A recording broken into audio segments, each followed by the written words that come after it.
come in.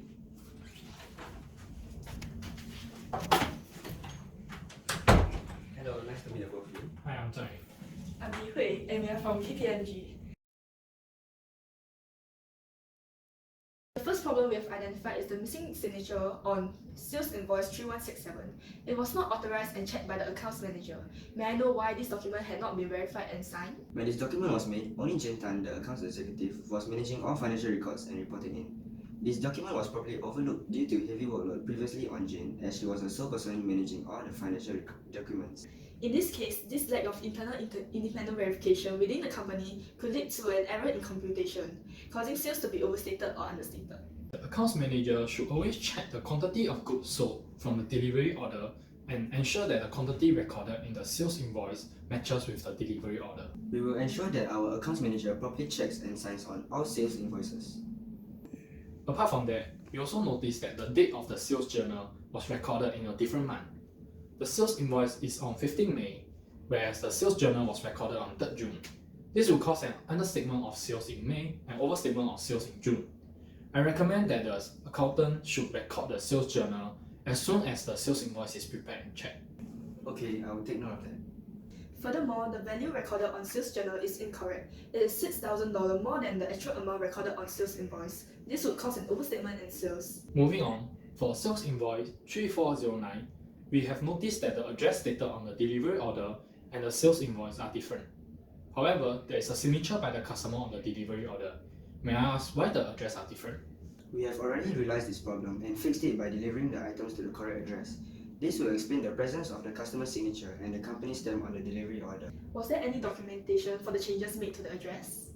No, we just made the changes physically as it would not have affected the financial statements. The address on the delivery order should be recorded to prevent future errors. Oh, alright, I'll be sure to correct that after this meeting ends.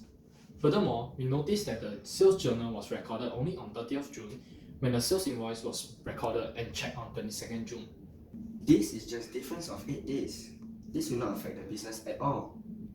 While no misstatement arises from this exception, referring back to sales invoice 3167 and to the sales journal, the same issue happened, but in that case, it caused a misstatement. With these misstatements, there will be high risk of posting transaction in the wrong accounting period for the sales closer to the financial year end. To aid with this issue, is it possible for a company to post your sales invoices to your sales journal on the day itself? Yes, it is possible. I will emphasize this point to my team. Thanks. It has also come to our attention that there is no signature of the customer on the DO1850. Is there a reason why? I'm unsure of the issue, but I will check with the delivery man regarding this. As sales can only be recorded after the delivery is made, you need to have evidence of your delivery on your delivery order. Without customer signature, there is no confirmation that the delivery has been made or whether the sales exists, and thus may result in overstatement of sales in sales recorded. I will personally contact the customer to get confirmation on the delivery order. I recommend that in the future, when recording sales invoices by the accountant, apart from checking against the quantity on delivery order, ensure that the accountant also check against the delivery order for customer signature to ensure that delivery has been made. Okay, I will ensure that.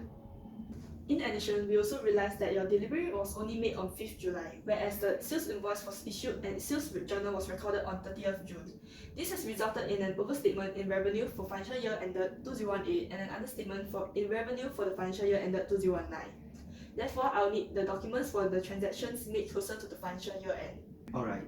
Here are the adjusting entries to be made. Okay, I'll take note of it and make the following changes. That will be all for today. Thank you once again for taking off your time for this meeting. We'll see you in the next meeting. It was my pleasure.